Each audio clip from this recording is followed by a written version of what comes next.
Good morning, everyone, and thank you for joining us today. I'm going to give it 2 more minutes just in case we have some more media join in. So we'll get started at 10:02.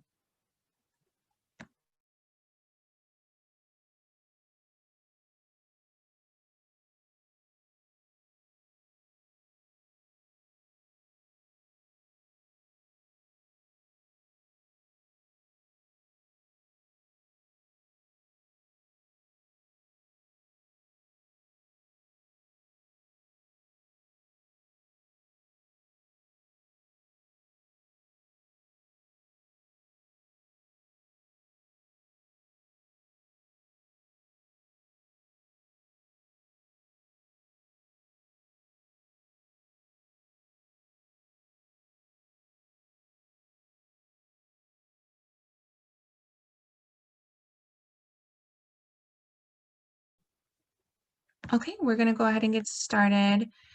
And yes, we will be sharing the slides in an email following the meeting. I will send the report to everyone on this call, and I will follow up with the press release as well.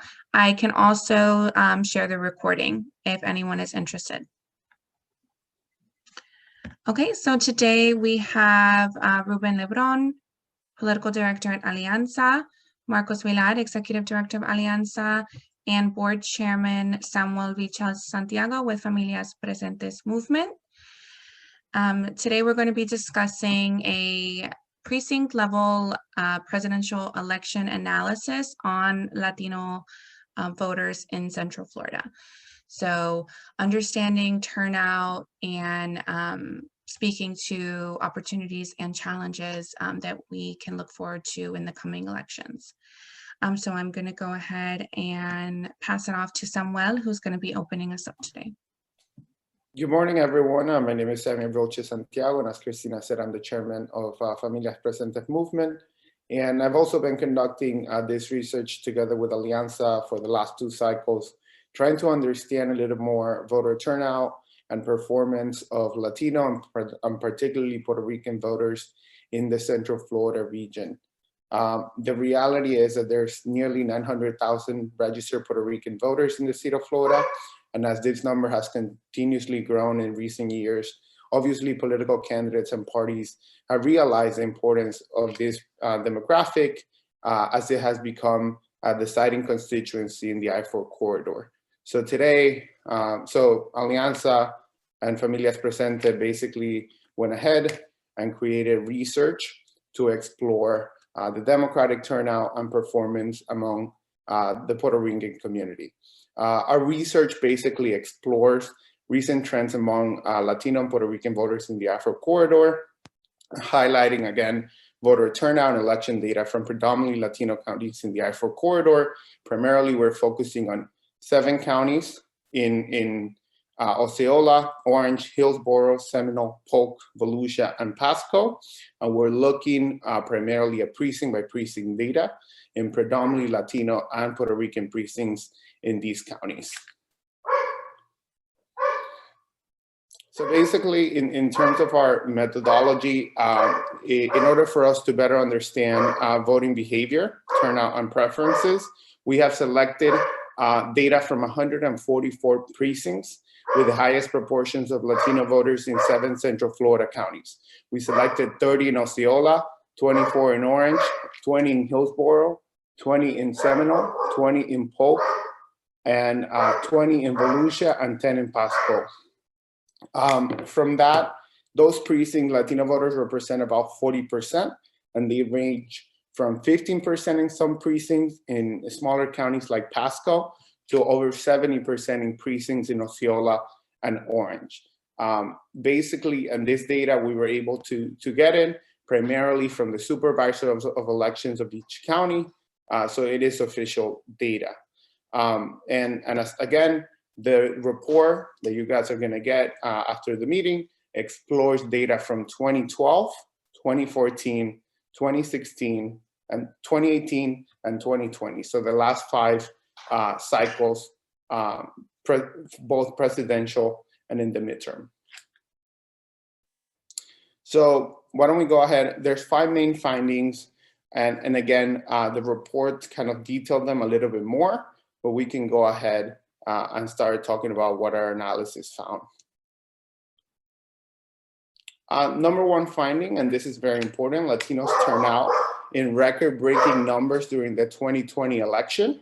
So if you actually look at this graph here, what it shows that in 2020 we had record turnout from Latino voters basically in every single one of the counties in the I-4 corridor. And if we compare it to 2016, turnout among Latinos went up 1%. So it went up from 69.5% to 70.5%. Basically, these numbers demonstrate the importance of continue to engage the Latino and Puerto Rican communities ahead of the 2022 midterm election, because if you also look at this graph, what ends up happening is there's a significant drop in turnout from the general election to the midterm election. So from the 2012 general election to the 2014 midterm election in these precincts, turnout went from 66.7% to 43.7%. So basically over 20 points decrease. And the same thing happened between 2016 and 2018, when it went from 69.4% to 54%, so 15-point drop. So it's basically very important for us in the progressive pace to continue engaging the Latino community to ensure that Latinos and Puerto Ricans come out to vote in the 2022 midterm election, where in Florida, there's going to be a gubernatorial election and also an election for the US Senate. Second very important point, which I think hasn't really been talked about in the media a lot, is that Joe Biden earned a record number of votes from Central Florida Latinos. So if we actually look at the data from these 144 precincts, what we found is that Joe Biden, in regards to raw votes, ended up increasing significantly in basically every single one of the counties, but Osceola County. So if we look at these 144 precincts, when compared to 2016, the Clinton performance in 2016, Biden ended up gaining a total of 38,493 votes just in these precincts. And that's 9,000 in Seminole, 8,500 in Polk, 7,200 in Orange, 5,600 in Hillsborough, 4,400 in Volusia, and 4,300 in Pasco.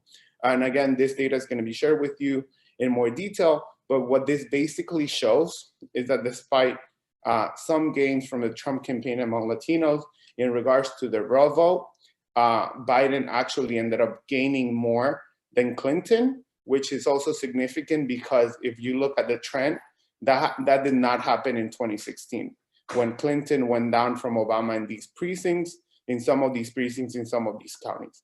But here we basically see an increase in the raw vote total in every single county, but Osceola. If you ask me, I think this is primarily obviously a result of record turnout among Latino and Puerto Rican voters, but particularly low propensity voters such as millennials and Gen Zers. And this is also particularly remarkable given the many campaign limitations that we suffered due to the COVID pandemic, which not only obstructed our GOTV efforts, but also voter registration primarily for progressives across the country and the state. So now I'll leave you all to Marcos, who's going to be talking about our other findings.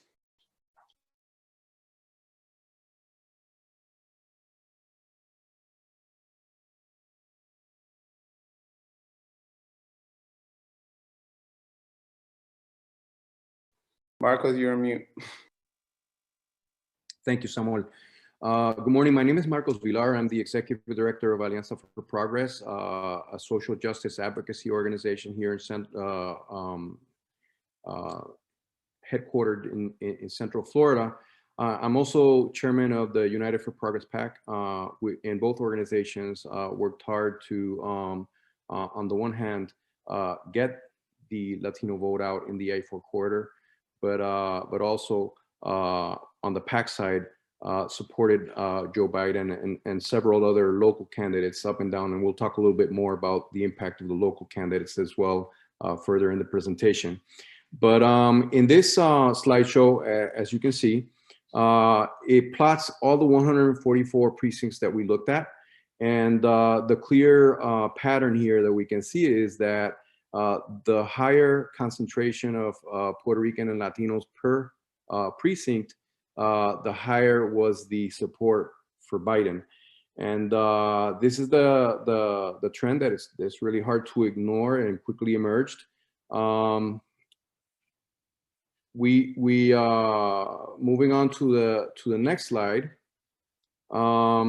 we did see that Trump did have gains among Latino voters. They weren't as dramatic as they were in South Florida, but certainly there were gains among Latinos in Central Florida. And you might say, how can this happen if we have higher turnout? And it seems like there was a significant amount of effort going into, particularly in Osceola County, to bring out Latinos to vote on behalf of the Trump campaign. As someone mentioned, COVID limited tactically the ability for us to do what we normally do, which is run door-to-door campaigns where we speak face-to-face with voters.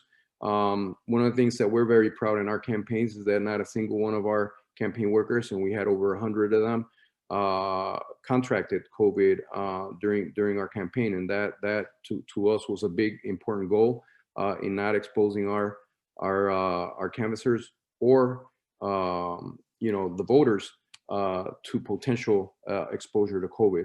So on the other hand, I think that another thing that we've seen impact these numbers has been the concerted effort, particularly in Hillsborough, Orange, and especially in Osceola County, where we saw a huge disinformation campaign aimed directly at our community. When you have a community that is going through the difficulties of COVID, many people were unemployed. We believe that they were effective with their disinformation and propaganda campaign to really steer people away from Biden, or in some cases even keeping them from voting. So despite all of that, the previous patterns, we see that that there was significant stability despite the push on Trump and the slight losses there from the Democrats from Biden towards Trump. Finally, I think it's also worth mentioning that the impact of the national campaign, and certainly us here in Florida, we're not happy that the party may not have had Florida as a principal part of their winning strategy. But at the end of the day, who are we to judge, right? They had a strategy to win in the Midwest, and they won in the Midwest, and that got them the White House. So while we're not happy that there wasn't a larger effort or an earlier effort in Florida in 2020, we did see that we did engage, and we did have a solid campaign that I think forced the Trump campaign to really spend a lot of money in Florida, and perhaps served the national strategy of the Biden campaign as well.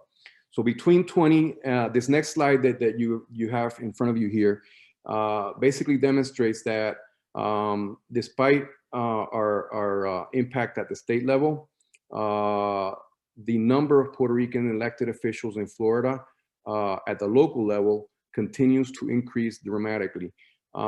This is really worth noting. If you look between 2010 and 2020, the number of Puerto Ricans elected officials in Florida rose from 6 in 2010, a total of 6, to a total of 26 in 2020.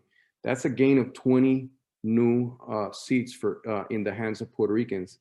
And the interesting pattern here is not just the growth of representation, but the growth in the blue columns versus the red columns. You can see that the Republicans remain pretty steady. They've saw some increases towards the middle of the decade, but then now in the last 2 cycles have also lost some ground while the Democrats are just booming and really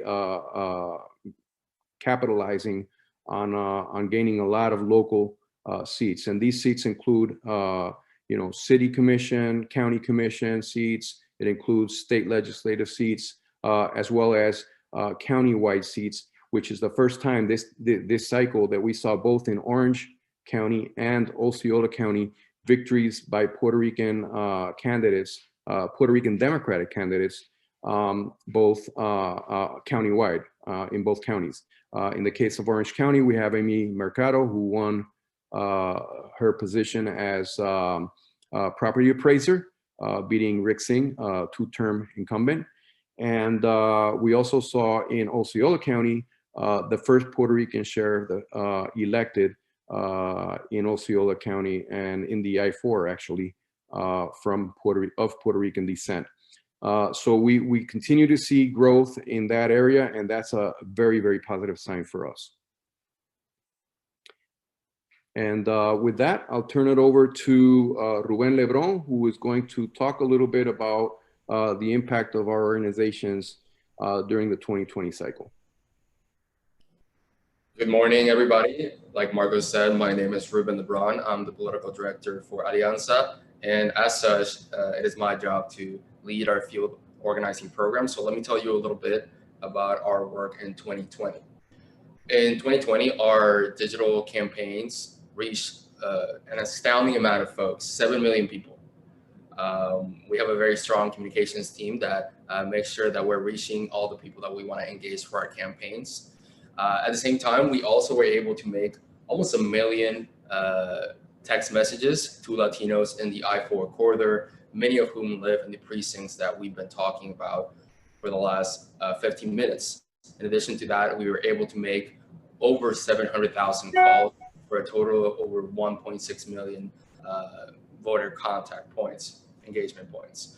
In addition to this, we delivered over 45,000 pieces of literature that help folks with information regarding their precinct locations, regarding information for voting by mail, voting early, voting on election day, and also candidates in their ballots.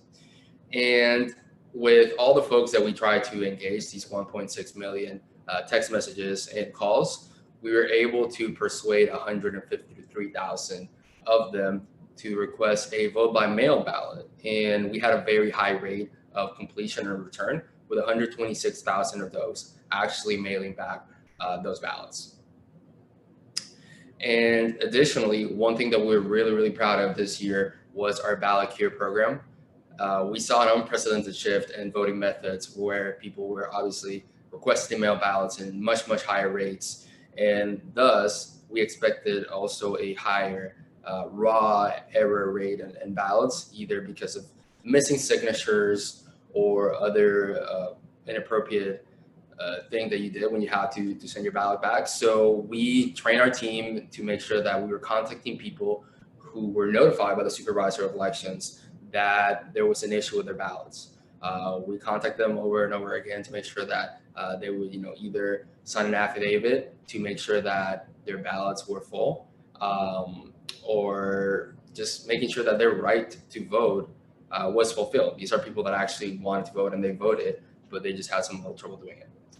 And we gained 14,000 new social media followers, and that has to do a lot with our reach of 7 million people through our digital campaigns. And all of this was while going digital. There was no door knocking by our team. It's a decision we made pretty swiftly and early at the start of the year, because we wanted to prioritize the health and safety of our employees, but also our community members. And also, one thing that we were super excited about is that we were able to be part of the historic effort in Georgia. We sent a team of over 20 organizers that were able to knock on over 45,000 doors in the lead up to the runoff election. We were mainly working on rural and suburban turf, where a lot of the conversations we were having with Latinos were people whose doors were never knocked. They were surprised to see us. They were surprised we were there. And this really made our team happy and excited and fulfilled, because we knew that we were doing work that nobody else was doing. Instead of just going to the places where there's most people, we went to the tough places where you had to drive for hours sometimes between houses to talk to someone. So let me talk about a couple of the key findings and conclusions that Marcos and Samuel discussed in the last couple minutes. Next slide, please. And I think these are two key points that have been discussed in the media and by the pundits over the last couple weeks and months. But I think this data shows very clearly that first, Latinos, especially Puerto Ricans, were not instrumental in delivering the state's 29 electoral votes to Trump. And that it is also false that Democrats lost significant ground among voters in the I-4 corridor. Our data clearly shows that Latinos in the I-4 corridor turn out both in record numbers, but also demonstrated record support for the Democratic candidate, Joe Biden. This is a testament to the growing power of Latinos and Puerto Ricans in the I-4 corridor, and why future campaigns must keep engaging these folks and making them an important part of their voter outreach plans. So what does this mean? What do we have to do now? I think the very first thing is year-round organizing. We must not try to engage folks, especially people of color, a month or two before an election. We need to make sure that they know that their voices matter. We need to engage them early on. We need to listen and hear to their concerns. So we really need to start having a conversation about year-round organizing and not just trying to flick off a switch when an election is coming up. I think that's the first point. The second point is making sure that we're talking to our community in culturally relevant ways. And not only does that mean talking to people where they are in the language that they speak, but also talking to them accordingly to their culture and some ethnicity. We cannot talk to Puerto Ricans, Mexicans, Venezuelans, Cubans in the same way. And we see a lot of campaigns do this. We need to talk to them, level with them and talk about the things and kitchen table issues that they care about. Another point that we have to tackle in the next campaigns is micro-targeting. Something that the Trump campaign did very successfully is that they were finding niche voters and customizing messages to them. For example, they talked to evangelical Latino voters differently. They even targeted parents of kids that went to charter school. Whereas on this other side, we were seeing some mass messaging to groups that is not very effective. We have the data, we have the technology to be able to do so, and we should be doing this. I think another testament to what resulted in record turnout is that we tried to make it easier for people to vote. We made vote by mail more accessible. We increased voting times, polling locations. So what if next year we keep doing this? What if we keep making it easier, not harder for folks to vote? I assure you that in a post-pandemic world where campaigns are actually able to knock on doors, we will see record turnout yet again. And then lastly, Marcos alluded to this, but disinformation campaigns is something that both communication and organizing have to deal with. There are some very concerning echo chambers in some pockets and media markets in the state, but throughout the nation, that present a lot of disinformation and misinformation.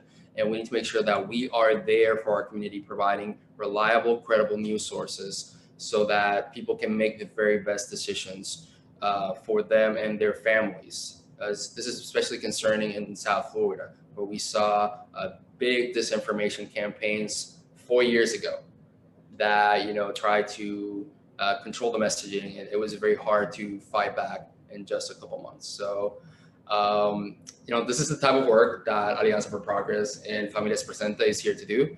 We're committed to doing this, but also helping other folks see this, talk about this, and make sure that we continue fighting for our communities and empowering their voices. So with that, I'm sure we're going to do some questions, and Christina, I'll let you handle that.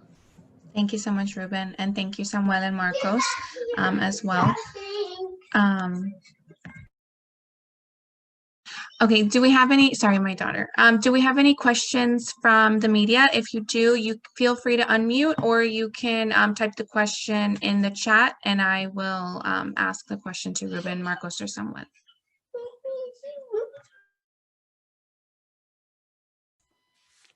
Christopher Heath here, WFTV, Channel 9. Two questions. One, I'd like you guys to speak more about the misinformation, because that tends to fly under the radar, especially for stations like mine that are English speaking. We don't pick up on a lot of the Spanish only messaging that gets out there. And I know especially in South Florida, there was wide reporting, especially from Miami Herald, about some just really nefarious, blatant misinformation being spread down there. How much of that did we see in Central Florida, and how much of it was targeted at the Puerto Rican community? And then the other is, did we compare what we saw in 2020 to what we saw in 2018, where Governor Rick Scott made significant gains in the Puerto Rican community? Even though he didn't win it, he kept the margins really close against Bill Nelson, and that tended to be the driving factor in a statewide election for him. So two questions there. So I can take that last part.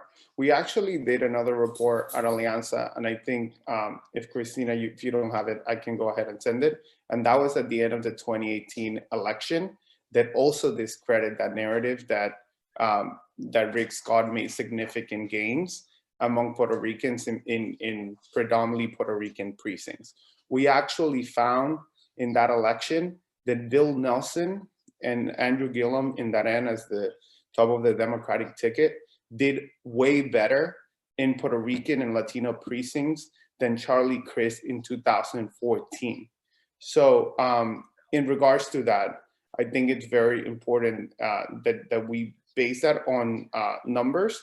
I believe that the report that came out talking about significant gains for Rick Scott among Puerto Ricans actually didn't look at precinct data. It only looked at Orange and Osceola County as a whole. But obviously, particularly Orange County, it's very diverse, and we have a lot of different communities. So that's why we went ahead and did that. So I'm gonna make sure that you get that 2018 report with that data. In regards to that, my dog, we did compare it to 2018, and some of that data is available in our final report. I think that to the question of disinformation, a lot of the disinformation actually flew below the radar, not just in English language. It runs below the radar for all mainstream media, even Spanish language media. Although certainly there is a big effort in Spanish talk to really discredit community organizations, the Democratic Party, 24/7 on AM radio primarily.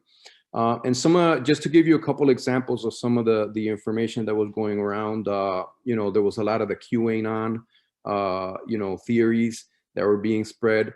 But their preferred method of spreading these rumors and this disinformation, because it really goes completely under the radar, even for some of us, is through applications like WhatsApp and Messenger, where you have really niche groups of people that are susceptible and are created. These groups are created of people who are, really susceptible, particularly because of their knowledge of history or their level of information or acquaintance with the American political system, such as, new arrived immigrants and people who are newly arrived from Puerto Rico.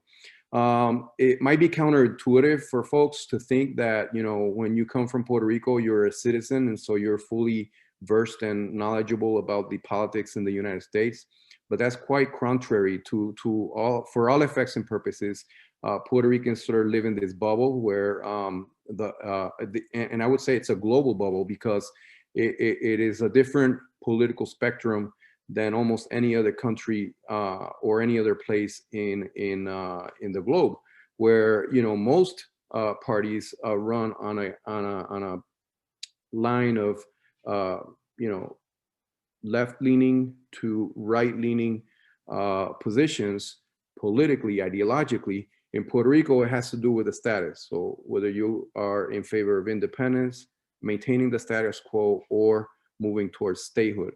So that really creates, and this combobbles the political reality for Puerto Ricans who are newly arrived. Like it would be almost, in some cases, even more than people that might be coming from another country like Venezuela, for example, who do operate on a right-left, paradigm.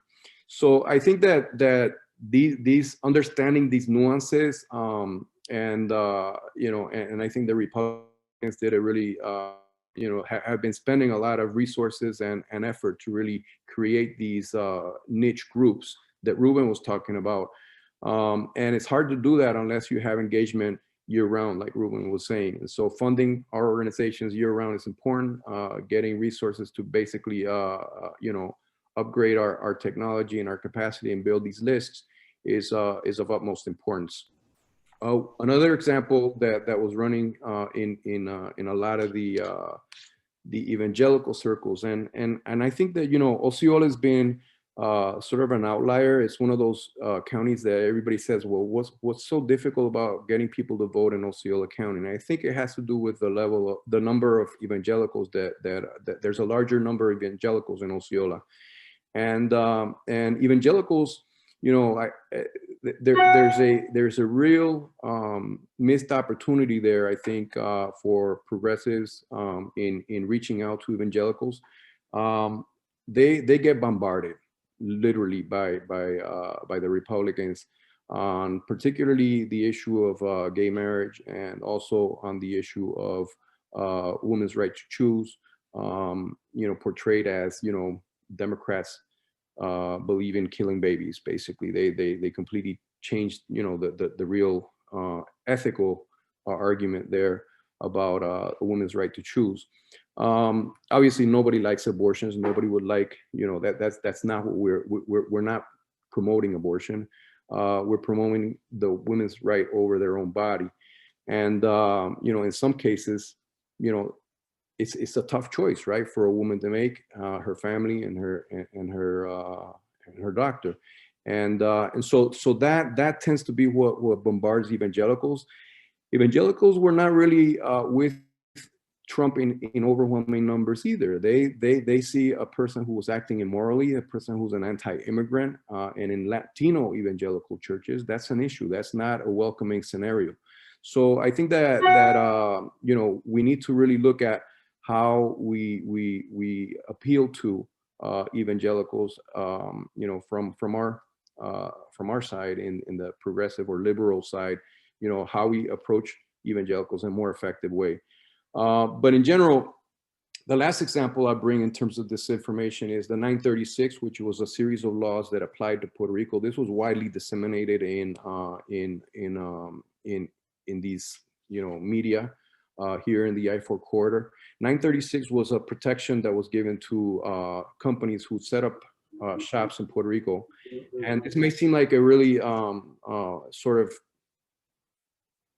it's an unknown issue for most people except Puerto Ricans, but among Puerto Ricans, it's a very well-known issue. And they bombarded the I-4 corridor that Biden had voted against the 936s, which is considered one of the reasons why Puerto Rico had been able to have a strong economy up until about 20 years ago. When those laws were eliminated, Puerto Rico began its decline, its economic decline, which has led to the economic crisis that Puerto Rico's faced for the last decade and a half.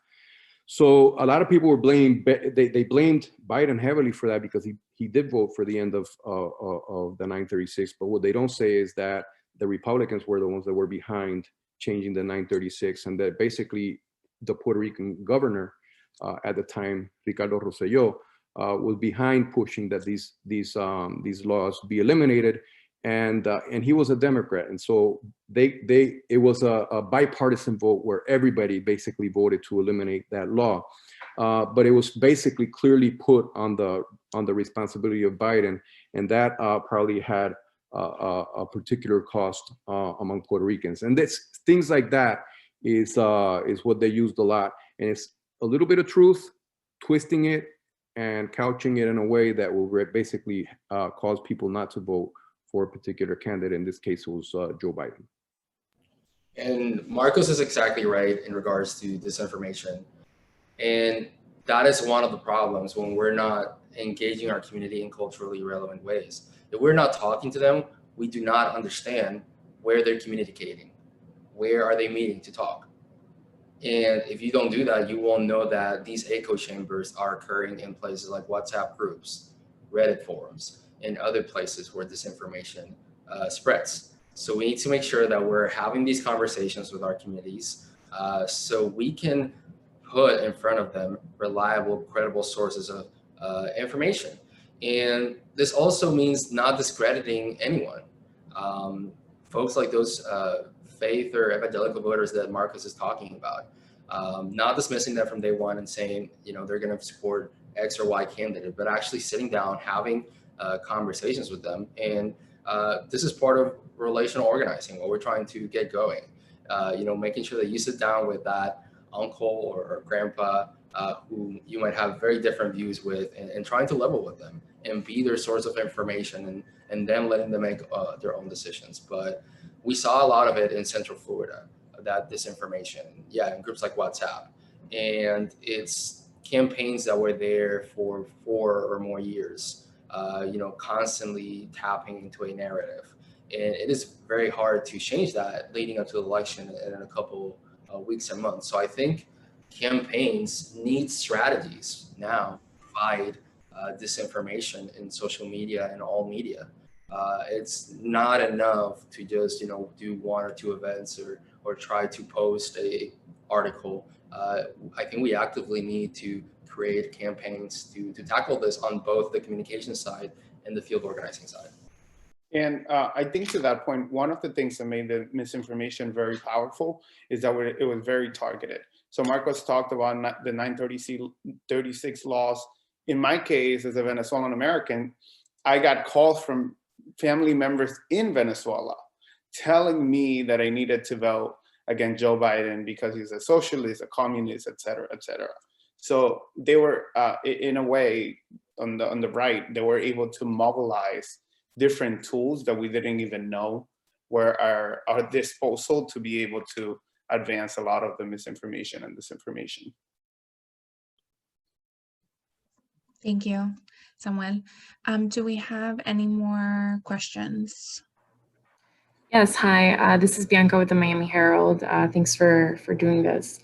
I just had a question just of some things that I've been hearing after the election, especially from organizers in the Puerto Rican community, in terms of what organizing with Puerto Ricans looks like in the future. I think that there are some concerns about how the money is being spent in terms of, knocking on doors. Is it being spent with caravans? Is it being spent with, et cetera, et cetera? So just seeing the results this year and how the Puerto Rican community voted, what is kind of the pitch for people who want to invest in this organizing and in mobilizing the Puerto Rican community for Democrats in future elections? So I think, Bianca, thank you for your question. I think that, the evidence and the data shows that we had higher turnout this time around. I think that the problem in this case was perhaps that, with COVID and some of the things that we mentioned before, it was almost as a disadvantage, right, for our organizations to really mount on an unequal level, right, a campaign as we've seen in years past, because we were doing most of the work remotely. I think that there are certain things that we need to look at. I think that, for example, after 2018, it's very clear that Rick Scott basically handed over to the Trump campaign his campaign plan for Florida. And I think that Rick Scott's campaign plan for Florida wasn't bad. It relied highly on big investments of money on their end, bigger than ever. So I think that that's part of what we're going up against. And I think that if you talk to anybody who's really looking at the investment of Democrats in Florida, a lot of it was very, very late this cycle, because in fact Florida was not part of the winning strategy for the Democrats. They believed that they could win Florida. I think they did believe that they could win Florida, but their emphasis was winning in the Midwest. And of course, that's a very tough pill for us who are here locally to swallow. But it really is put us at a disadvantage. And perhaps the fact that we did so well sort of speaks that we are continuing to do work, given all of the different good work, despite the challenges that we face this time around. I think that also we signaled after 2018 that the way the Republican Party was moving in trying to brand the Democratic Party as a socialist organization. We saw that from the Scott campaign, and we saw that from the DeSantis campaign, especially with the DeSantis campaign against Gillum, is where we really saw it first. We raised the flag. We said, this is going to be an issue. They did it effectively. It works well with Venezuelans and Cubans. And the fact is that Puerto Ricans watch the same TV, listen to the same radio stations, read the same newspapers where all of this propaganda is being spread. And I think perhaps the communication line, the impact of that in other states is not, at the national level. A lot of the messaging that the party uses, for example, we're not part of the party. We have our own independent messaging, but there's these messages that come really from Washington, from New York, and from, the general attitudes and polling of the country. A lot of them don't fit Florida. And we've been raising that flag for a while. We think that we needed to attend that. I think that not enough and too late. A lot of the work that went into, although a lot of good work went into understanding that messaging around socialism. But clearly, the United States is not a socialist country. The Democrats are not a socialist party. There's definitely been historic, social programs in the United States as far as we've been alive, and like Social Security and such. Healthcare. These are not socialist ideas. These are, part of our democracy. I think that, in hindsight, people should be looking at what happened in Washington last week and see how this radical and extreme messaging and misinformation eventually leads to people wanting to storm the Capitol of the United States in a seditious way. And I think that we need to look at that and recognize that this past president and the Republican Party that adopted, propaganda and misinformation in a way that's never been seen here in this country before, is, we should condemn that. But it does have an impact, sadly, and people who lend themselves to promulgate that in the media and justify that and repeat it. It's definitely taking a toll on our democracy. As an organization and as our organizations, we're deeply committed to protecting and defending our democratic process, the check and balances of the Constitution of the United States. And we saw a president that for 4 years challenged that very democracy time over and time again. And only sadly, it took the events from January 6th for some of the Republicans in the Capitol to finally detach themselves and admit that this had gone off it was time for that to end. So I think that, there's definitely, as in every cycle, it's a time for us to look back, reflect, analyze, study, and learn from what happened before. And as we do always, do our best to improve and come back with better messaging, better strategies and methodologies. This was an incredibly challenging cycle for people who do campaigns. We had to change everything, the way we do everything. And I want to recognize Ruben Lebron and Samuel Vilches, Christina, our entire team, because we did it that quickly. We did implement methodologies and systems that we had never used before. Our use of technology increased, but unfortunately, it wasn't enough here in Florida. Thankfully, it was enough in other places, and we can sit back and say, well, our engagement here in Florida kept them busy, and that probably helped in places like Georgia, and probably helped in places like Pennsylvania, Wisconsin, and other places where the presidency was won. let me be clear about this.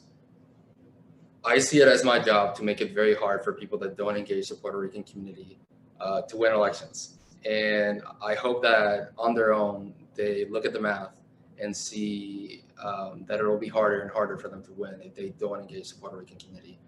We're over 900,000 strong in the state of Florida, around 500,000 just in Central Florida and the counties that we work in. So it is imperative in their electoral math to consider the Puerto Rican community. And there are still so many opportunities untapped within the Puerto Rican community to continue engagement. One of these is voter registration. When you look at the folks that are not registered yet, Puerto Ricans that migrated here after Hurricane Maria, those numbers are still very high. And yet again, they were impacted because of COVID.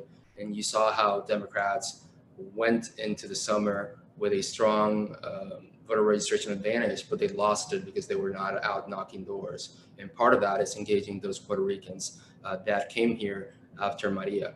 Puerto Ricans were instrumental in some of the shifts that we're seeing in Central Florida, like the flipping of Pinellas and Seminole, where if you see year by year, it's turning more and more blue, and it is thanks to voters like Puerto Ricans. And something that a lot of people don't talk about in the greater national landscape, and it is that Puerto Ricans also have strong pockets in a lot of the places that saw record turnout in the Midwest, in places like Pennsylvania, Wisconsin, and Michigan. This is not the first thing that people think of Puerto Ricans, but they were there, they showed up, and hopefully we can show them yet again here in Florida that they need to engage our community. We're poised to be the Latino group with the most population in Florida in the next couple of years. So. Thank you, Ruben. Bianca, does that answer your question? Yeah, I guess I have a quick follow-up.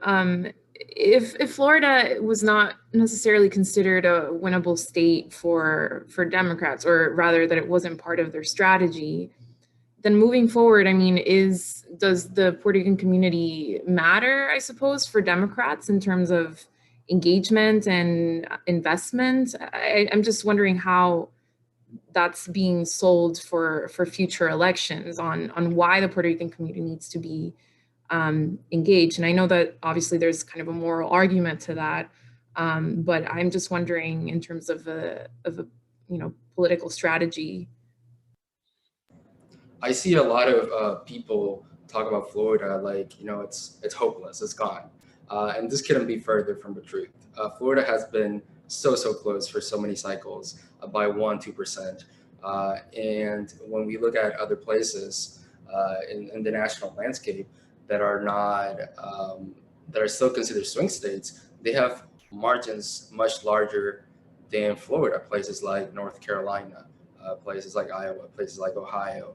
And now talking about places like Georgia, I think Georgia is a great inspiration for anybody out there of what hard work and organizing and years of empowering people, doing the hard work of registering folks to vote, engaging people in their language. The amazing work that those folks out there did in talking to everybody in their own language in culturally relevant ways, and relational organizing, using these groups like WhatsApp and Kakao, which is for Korean Americans, to talk to folks in the media that they use to dispel this misinformation. So I think there's a lot of lessons out there. And in the same way that, Stacey Abrams made that pitch that in 2020, Democrats should focus in Georgia as a winning strategy for control of the Senate and the presidential elections, we have to make that pitch here that Florida is not lost by far. It is still very much a purple flip state, and we're going to work very hard to keep it so. Yeah, and Bianca, the Puerto Ricans are essential to winning Florida. There's no questions about it. And as the population continues to grow, I mean, it's only going to become even more so. It's been a couple cycles that we've been working at this. Alianza is 2.5 years old. Familias Presentes is 1 year old. So we are new at this, although this is something that we've been talking about from our other organizations that as individuals leading up to the formation of Alianza and United for Progress. and many of these other Puerto Rican groups. But the idea that we're going to be irrelevant is just, you know, not the case.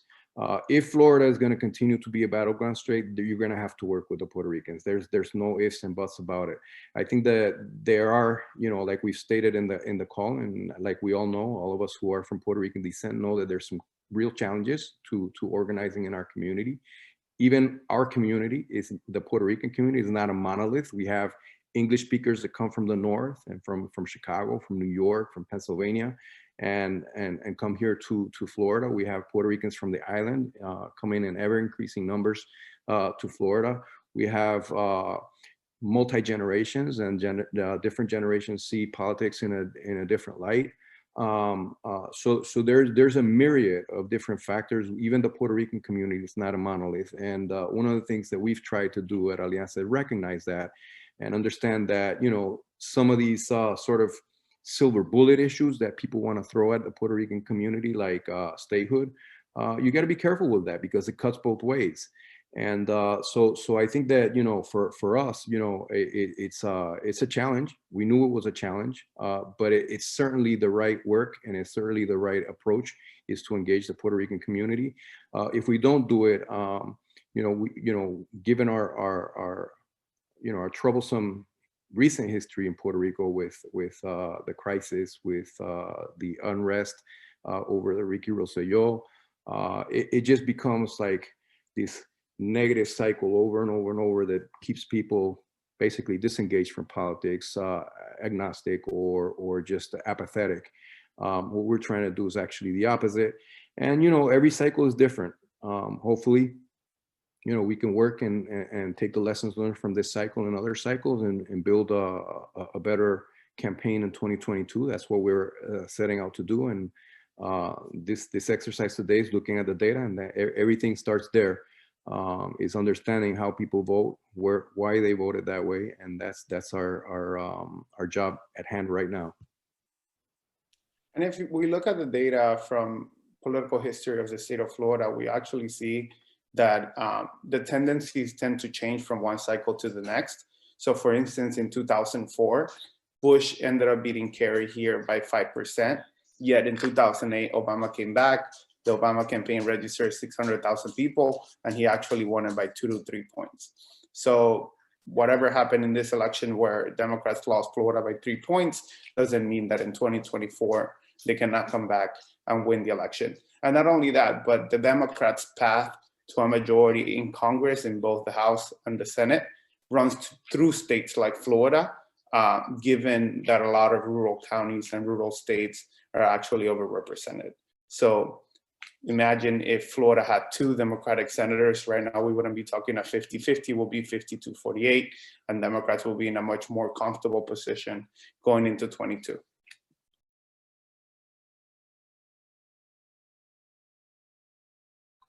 Thank you. Do we have any more questions?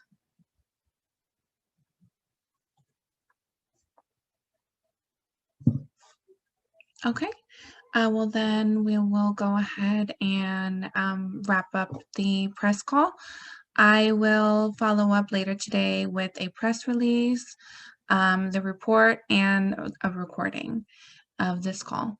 And if you have any additional questions or would like to interview any of the speakers individually, please feel free to reach out. My email is here on the screen. Well, thank you so much and have a wonderful day. Thank you for being here today.